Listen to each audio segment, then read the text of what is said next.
Tasarım dünyasından herkese merhabalar diliyorum, kanalıma hoş geldiniz. Bugün çok güzel bir çalışmayla karşınızdayım. Evde kalmış artan ipleriniz varsa bu projede kullanabilirsiniz. Ya da yeni ip almak istiyorsanız yaklaşık olarak 5-5,5 arası ya da 6 tane 100 gramlık ip gidecektir. Ben hemen göstermek istiyorum. Bu markanın ipini kullandım. 3 tane bu şekilde ebrölü, hafif böyle içerisinde renkleri olan siyah ip kullandım. Bundan 3 tane kullandım. Diğer kullandığım iplerim arta kalan iplerimden. Benimle aynı sayıda yapacaksanız ve aynı büyüklükte yapmak istiyorsanız 210 metre. Yani hangi markayı alıyor olursanız olun 210 metre yazan ipini tercih ettiğiniz zaman aynı sonucu elde edebilirsiniz. Bunun için de 5 numara şişe ihtiyacım var. Hadi hep birlikte başlayalım. İlk öncelikle ipimden bir yarım metre kadar bıraktım. Hemen buradan bir tane şişime geçiriyorum ilmeğimi. Bir tane ilmek aldım. Ve buraya 30 tane ilmek yapıyoruz. Bu ilmek yapma noktasında sıkıntı yaşarsanız eğer bu ilmek nasıl yapılacağını ayrı bir videoda göstermiştim. İzleyerek de bulabilirsiniz. Tabii ki çok farklı ilmek atma yöntemleri var. İstediğiniz yöntemi kullanabilirsiniz. Ben şu an göstermelik olduğu için nasıl yaptığımı sizlere göstermek istediğim için sadece belli birkaç tane ilmeğimi attım. 30 tane ilmek attığımızı düşünelim. Ben şu an daha az sayıda ilmek attım. Sadece göstermek için. Zaten bu kısımları düz olduğu için çok sorun yaşayacağınızı düşünmüyorum. Hemen ilk ilmeğimden masanın üzerine şişlerimin çubukları geldiği için biraz örmesi zor oluyor. Tabii burada ilk ilmeğimi aldığım zaman bakın sıkıntı yaşıyorum. Bunun önüne geçebilmek için ilk ilmeğimi almadan önce buraya hemen bir tane düğüm atıyoruz. Bu şekilde ilmeğimizde örmede herhangi bir sıkıntı oluşmayacaktır. Şimdi ilk ilmeğimden itibaren düz örgü şeklinde devam ediyorum.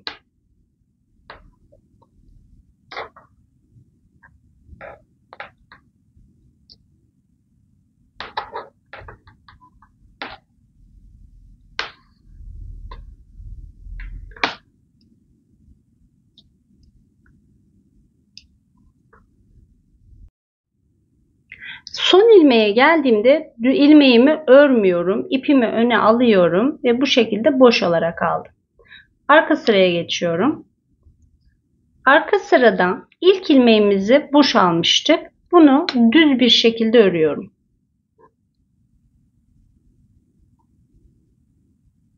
Ve bu kısımlarını ters olarak devam ediyorum. Bu şekilde yapmamızın sebebi kenar kısımlarının daha düzgün oluşuyor olması.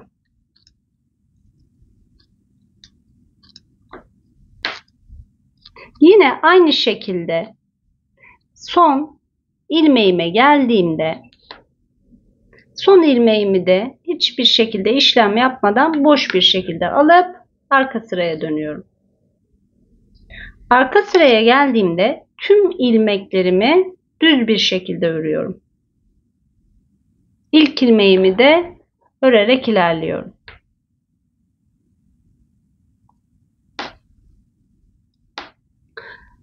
Bakın yine en son ilmeğe geldim. İlmeğimi boşalıyorum. Ters çeviriyorum.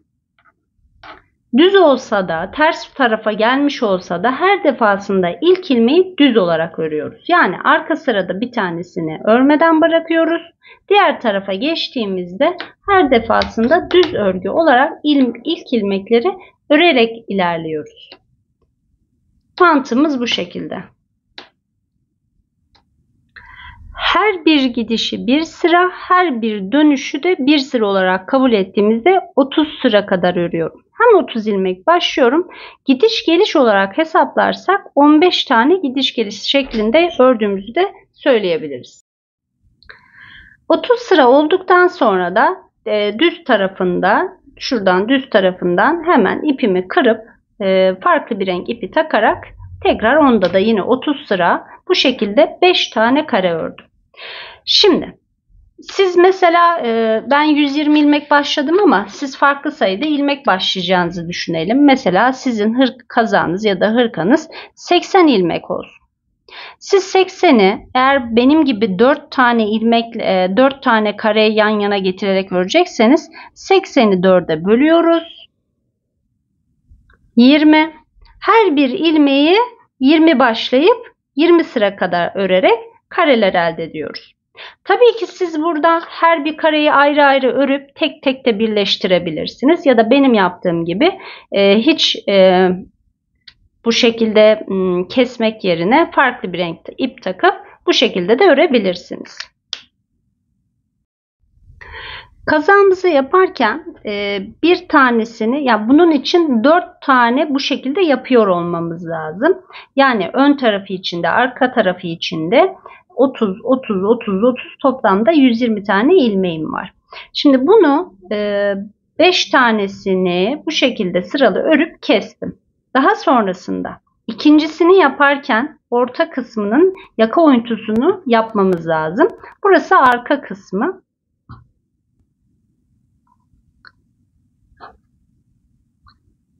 Tam 30'un yarısı 15 tanesini burada kestim. Aynı şekilde diğer kısmının da 15 tanesini burada kestim. Geriye 15 tane kaldı. Burada da yine 30 tane var. Omuzlarda 45 ilmek olmuş olacak. Yaka oyuntusunda da 30 ilmek kadar kesiyor olmamız lazım. Şurada hemen yanına koyarsak. Evet. Burası arka kısmının oyuntusu. Şimdi arka kısmının nasıl oyuntusunu yaptığını göstermek istiyorum. Şimdi bu kısmı yaparken düz kısmında kesme işlemini yapamayacağım. Çünkü buradan örerek geldiğimde buradan itibaren kesmeye başlarsam sonunda bir tane ilmeğim kalacaktır. Ben o yüzden bu tarafını yaparken ters tarafında kesme işlemini yapıyorum. Yani 15 tanesini tek seferde kesiyorum. Keserken de ters tarafından kestiğim için ters bir şekilde ilmeklerimi kesiyorum. Yani ikisini bir alıyorum. Tekrar soldaki ilmeğime geçirdim. Tekrar ikisini birlikte alıyorum. Bu şekilde 15 tane ilmeğimi kesiyorum.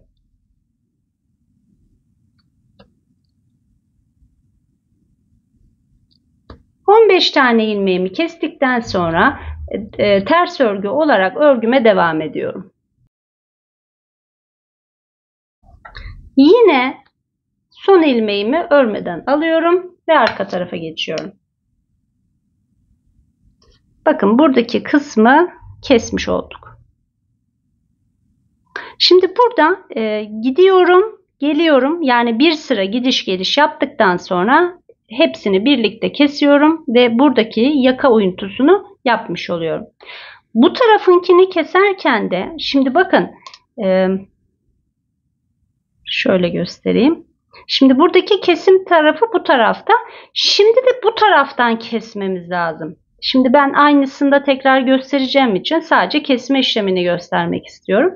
Kesme işlemini yaparken de arka sıradan ilmeklerimi alarak kesiyorum. Daha düzgün bir kesme sağlıyor bu bize. Arka ilmeklerinden alarak, bakın ilmeğin arka taraflarından alarak kesme işlemini yapıyorum. Yani ikisini birlikte örüyorum. Tekrar arka tarafından kesiyorum. Bu şekilde 15 tane ilmeğimi kesiyorum. Biraz dediğim gibi masada zor oluyor gerçekten de. 15 tanesini kesiyorum. Düz örgü olarak devam ediyorum. Tekrar gidiş, geliş, ondan sonra hep birlikte keserek buradaki arka ense kısmını bitirdim. Ben siyah ipimi neredeyse bir siyah, bir farklı renk, bir siyah, bir farklı renk şeklinde ilerledim. Dolayısıyla bu ipi çok fazlasıyla kullandığım için bu üçüncü ipim bakın. Geriye kalan ipimle de bu kol manşet kısımlarını ve yaka kısmını yapmayı düşünüyorum. Yetmezse tabii ki farklı bir ip tercih ederim.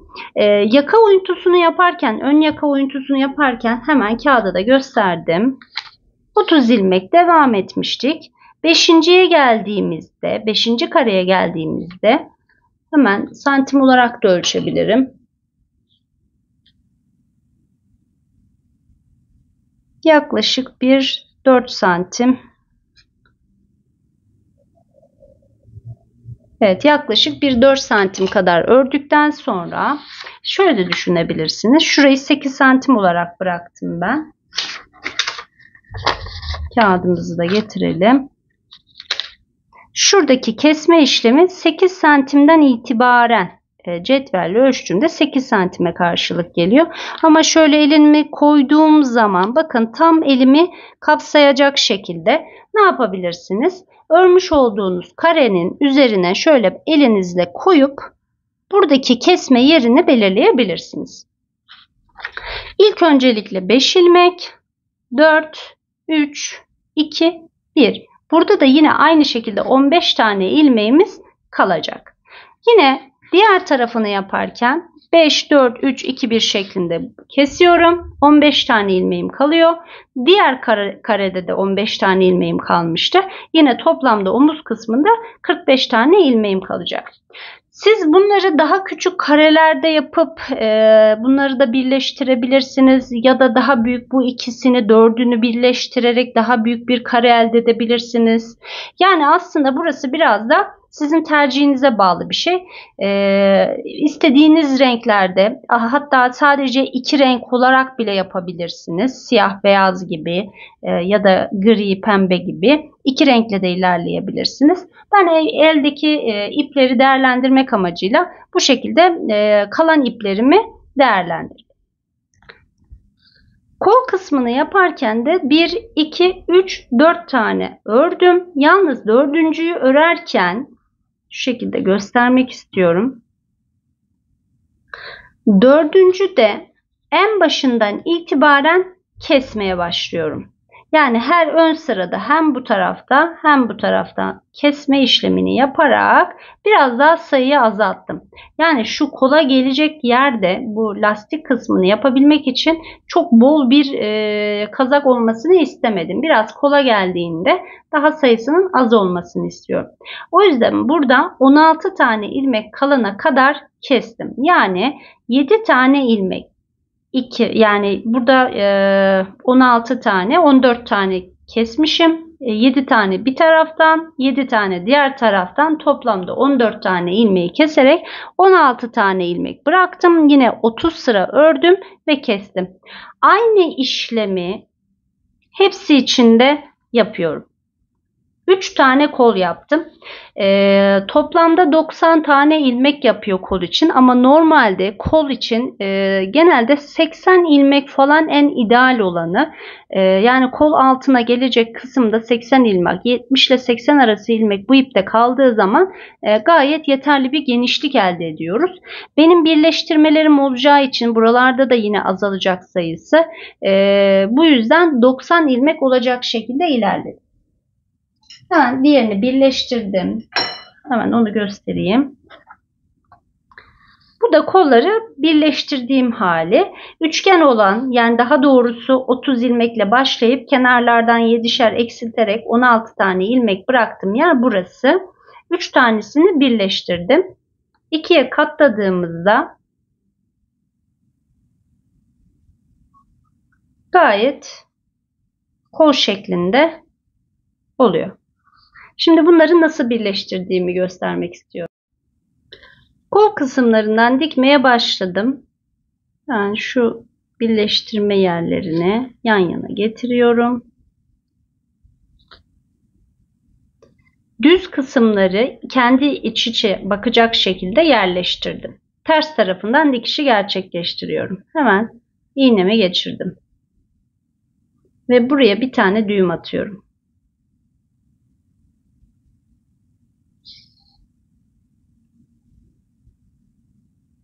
Biraz siyah olduğu için zor gözükebilir ipten kaynaklı. 2 tanesinin de bakın 2 tanesini de bu şekilde birleştiriyorum.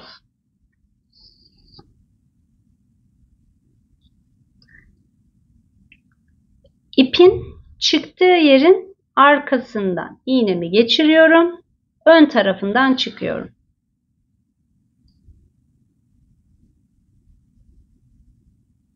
Arkadan öne doğru. Şu pembe kısma gelip orada göstereyim hatta. Arkadan iğnemi geçiriyorum. Ön taraftan çıkıyorum. Tekrar arkadan ön kısma. Dikişimiz bu şekilde daha sağlam oluyor.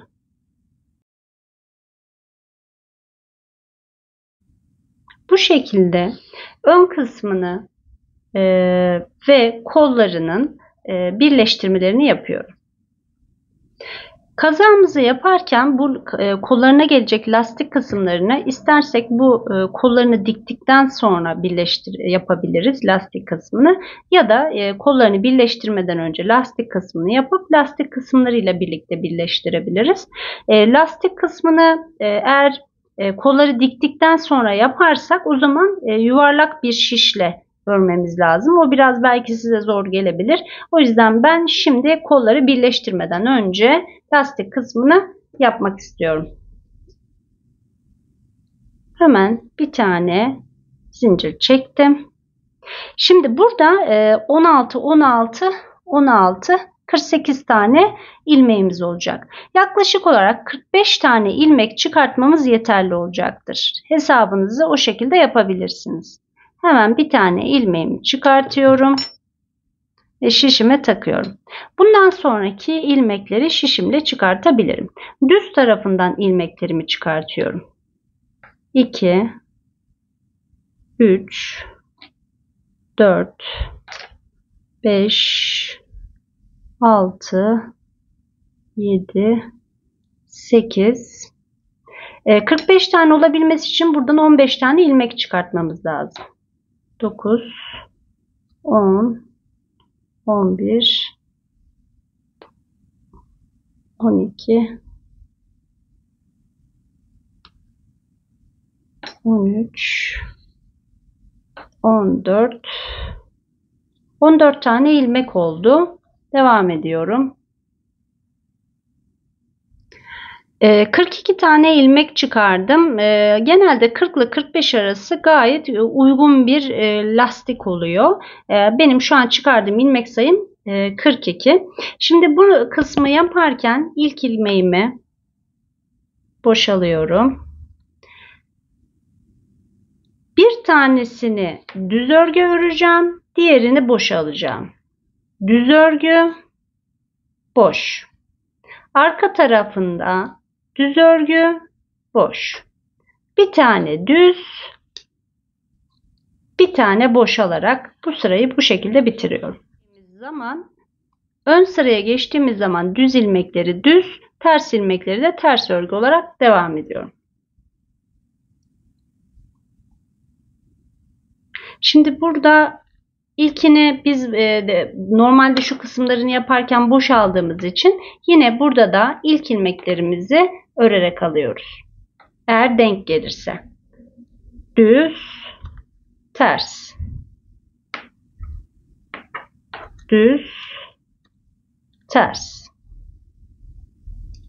Bir düz, bir ters olarak devam ediyoruz. Aslında ön sırada bir düz, bir ters örgü olarak devam ediyoruz.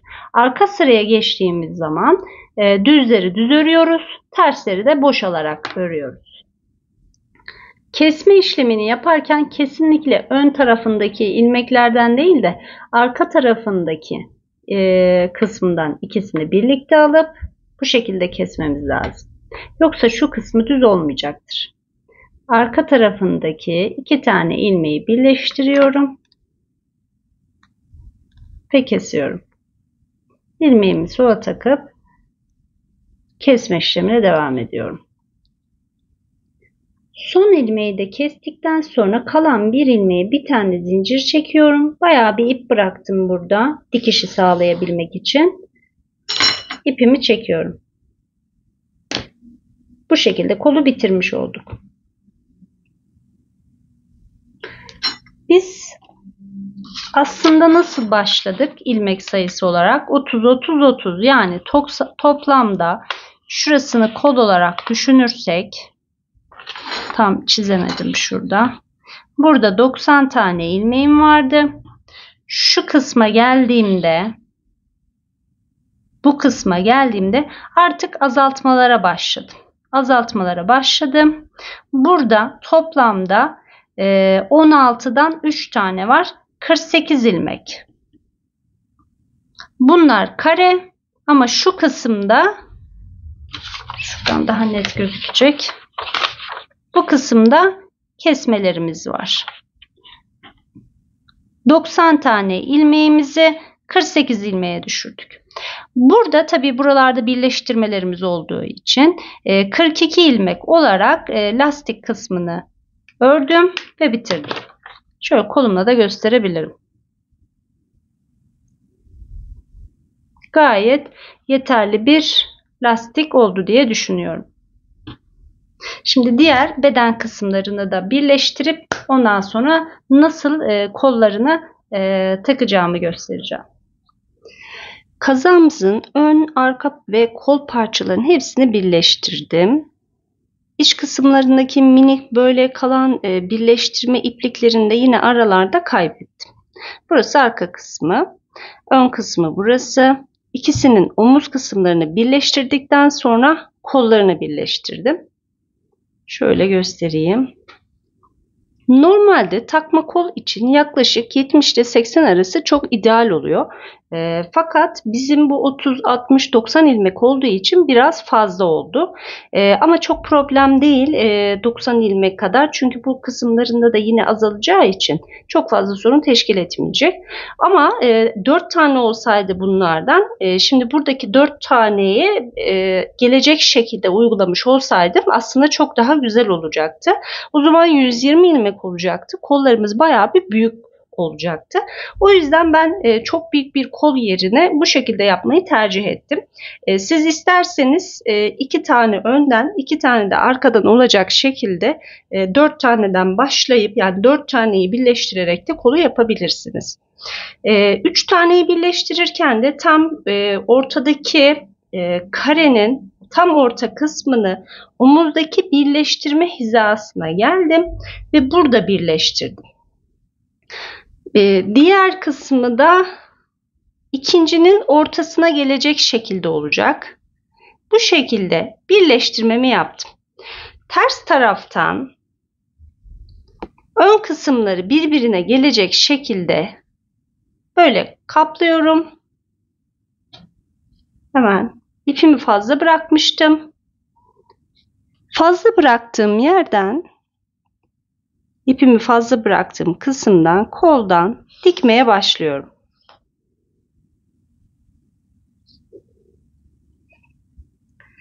Şimdi kolu bu şekilde dikerek ilerleyeceğim.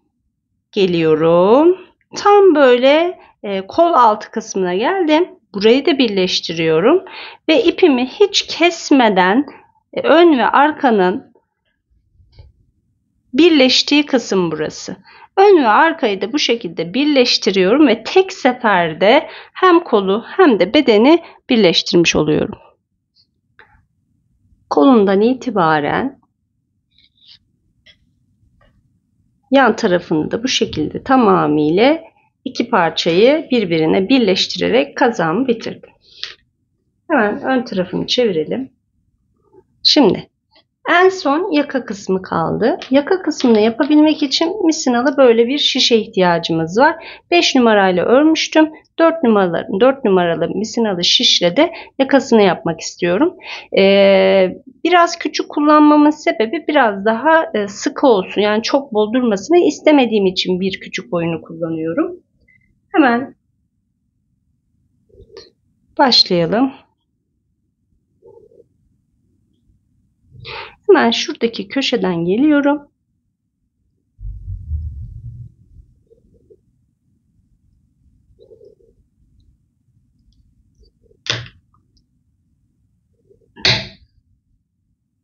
Burada sayı veremiyorum yaka ile ilgili. Buradaki yaka kısmından itibaren bütün her tarafından ilmek çıkartacağız. İlmekleri çıkartırken aynı hizadan çıkartmaya özen gösterelim. Geçip bir taneden bu şekilde ilmeklerimi toparlıyorum.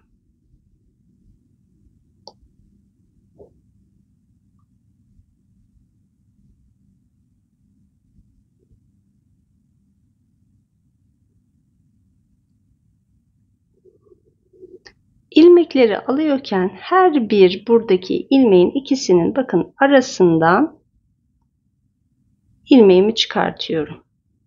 Arasından ilmeğimi çıkartıyorum. Çıkarttıktan sonra da şöyle bir bakıyorum, düzgün mü düzgün mü değil mi diye. Buna da dikkat ederek ilmekleri çıkartırsanız daha iyi olur. Yakamızı misinalı şişimize geçirdik. Şimdi şuradan birazcık misinalı şişimden çekiyorum. Daha rahat örebilmek için.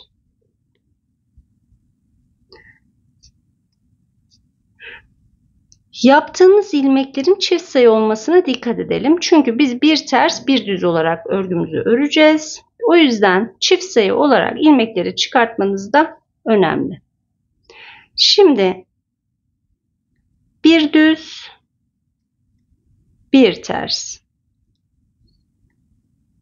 bir düz, bir ters olarak istediğim kadar kalınlıkta yakamı örüyorum.